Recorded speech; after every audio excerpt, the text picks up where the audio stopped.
Bölüm başlığına bakarak bu bölümün mitolojik bir hadiseyi konu aldığını düşünmenizi istemem.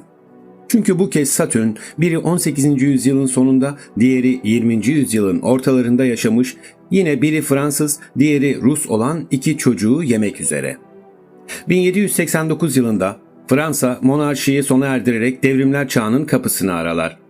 Cumhuriyet yanlısı Jacobenler mutlak bir ideali gerçekleştirmek uğruna özgür bir Fransa için gereken her şeyi yapmaya hazırdır.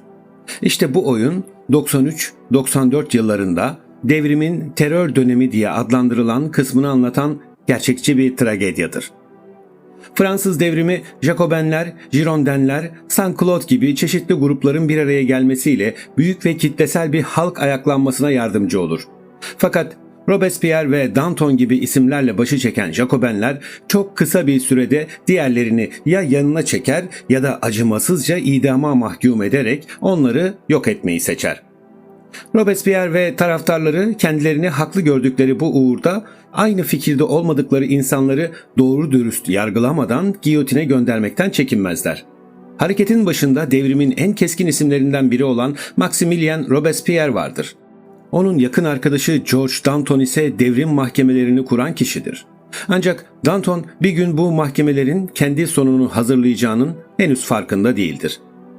Fransız devrimi kanlı sahnelere ev sahipliği yapar. Kral yanlıları başta olmak üzere devrime karşı çıkan herkes birer birer yok edilir. Robespierre'in bakış açısı nettir. Devrime karşı olan kim varsa ortadan kaldırılmalıdır. Devrimin sürekliliği için bu kaçınılmazdır. Ancak zamanla Danton, Jacobenlerin giderek sertleşen tutumunu sorgulamaya başlar. Daha yumuşak ve insani bir yaklaşımı savunur. Onunla aynı görüşleri paylaşan bazı arkadaşlarıyla birlikte Robespierre'e karşı bir iç muhalefet oluşturur. Bu durum Robespierre'i rahatsız eder. İktidarını tehdit altında gören Robespierre, düzmece deliller, yalan tanıklar ve yönlendirilmiş yargıçlarla Danton ve arkadaşlarını suçlu ilan ettirir. Danton iyi bir hatiptir. Mahkemede kendini ustalıkla savunur. Ancak ülke genelinde Jacobenlerin mutlak etkisi altında olan propaganda aygıtları tam kapasiteyle çalışmaktadır. Başta halk Danton'un tarafını tutarken yoğun propagandalar ve manipülatif haberlerle zamanla ona düşman edilir. Sonuç kaçınılmazdır. Danton ve onunla birlikte yargılanan arkadaşları giyotine gönderilir. Ne ki kısa bir süre sonra Robespierre de aynı kaderi paylaşacaktır. Ancak bu dramatik hikayede final, Danton'un ve arkadaşı Camille'in idamı, Danton'un eşi Julie'nin intiharı ve dava arkadaşı Camille'in karısı Lucille'in aklını yitirmesiyle son bulur. Oyunun içinde de geçen şu cümle, hikayenin ana fikrinin ne olduğunu açıklar niteliklidir. Devrim, Satürn gibi kendi çocuklarını yer. Danton'un ölümü Alman yazar Georg Büchner tarafından 1935'te yazılmış. Fransız devriminin en kaotik zamanlarını konu alan bu tarihsel dramı yazan Büchner henüz 23 yaşında hayata veda etmiş. Oyunu okurken Shakespeare'in tragedyalarının tadını alabilirsiniz. Zira Büchner bu oyunu yazarken özellikle tiyatro oyunlarının ustası Shakespeare'den ciddi anlamda esinlenmiş gibi gözükmekte. Ama iyi anlamda. Shakespeare'in eserlerini çokça okuyan birinin ondan esinlenmeme ihtimali de yok denecek kadar azdır bu arada. Ana fikrin, yani devrimin kendi çocuklarını yediği cümlesini temel alan başka bir kitaptan daha söz etmek isterim. Macar yazar Arthur Koestler'in Gün Ortasında Karanlık kitabından. 1941 yılında yazılan bu politik ve psikolojik eser, Stalin dönemi gerçekleşen büyük temizlik dönemini anlatır. Özellikle tıpkı Dostoyevski gibi yazarın da bir dönem hapis hayatı yaşadığını ve kitapta betimlenen hücrelerin aşırı gerçekçi anlatıldığını söylemem gerekir. Öyle ki bir yandan kitabın kahramanı Nikolay Ruboskov başından geçenleri anlatırken Koestler bu hikayeyi kaleme alıyor ve siz de yanlarında hem dinleyip hem de okuyormuş gibi oluyorsunuz. Tarihsel bir arka plana sahip bu eseri. Kitabın konusu kısaca şöyle. Roman, Rus devriminin öncülerinden Nikolay Rubosov'un tutuklanmasıyla başlar. Bir gün sabaha karşı evinden alınıp hiç sorgusuz sualsiz tek kişilik bir hücreye atılır.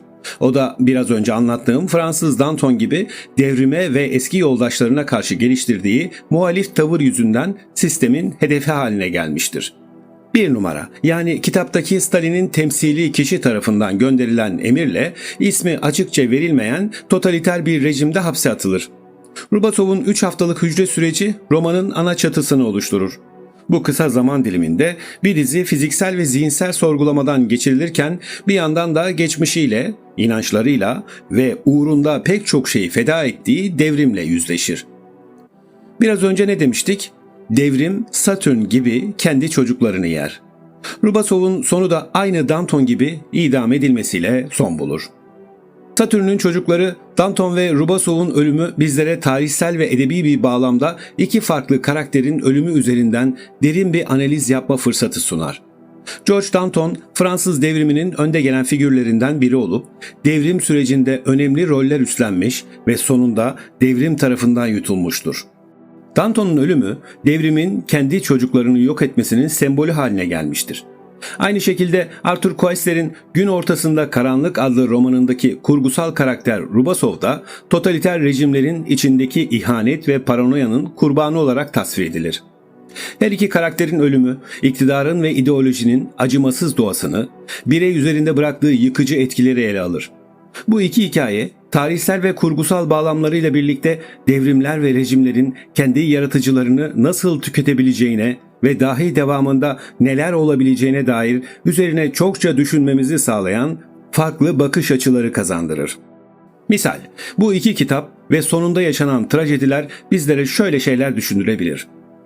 Korku yaratma eğilimi, mutlak iktidarın ve ona bağlı kitleleri elde tutmanın en temel harcıdır. Dünyada bu duyguyu kullanamayan totaliter bir yapıya rastlamak pek mümkün değildir. Kalıcı olmayı hedefleyen ve her sözünün emir olarak kabul edilmesini isteyen yapılar, ki bu bir devlet, bir imparatorluk ya da belli sabit fikirlere sahip zümreler olabilir, neredeyse hepsi koşulsuz itaati arzular. Bu korkuyu, yani mutlak itaati sağlamak için her yol mübahtır anlayışı ile beraber çalışır. Ortaya çıkan pandemiler, varlığı bile şüpheli nükleer maddeler, doğal afetler, doğa dışı alametler, tahrif edilmiş dini ritüeller, ortalıkta dolaşan ve deli saçması fikirleri gerçek gibi sunan şarlatanlar. Kısacası bu uğurda her şey, ama her şey insanların zihninde yaratmak istenen korkuya hizmet edebilir. Ve maalesef "hadi oradan, ben korkmuyorum" diyen kişileri yok etmek için fırsat kollayabilir. Korku insan için önemli bir histir. Çünkü tehlikelere karşı kişiye önlem alma fırsatı verir. Ancak sürekli ve gerçekle ilgisi olmayan tehditleri sanki hemen olacakmış gibi sunmak ve bunu hep aynı frekansta tekrar etmek toplum üzerinde kalıcı bir tedirginlik hali yaratır. Bu durum panik çoğunluğun oluşmasına ve dikkatlerin belirli güç odaklarına yönelmesine yol açar. Takdir edersiniz ki kitlesel bir inanış sabit noktalara tutunma eğilimini artırıp güçlendirir. Böylece gözlerin çevrildiği yerde oturan kişi nihayetinde istediğini elde etmiş olur. İşte böyle.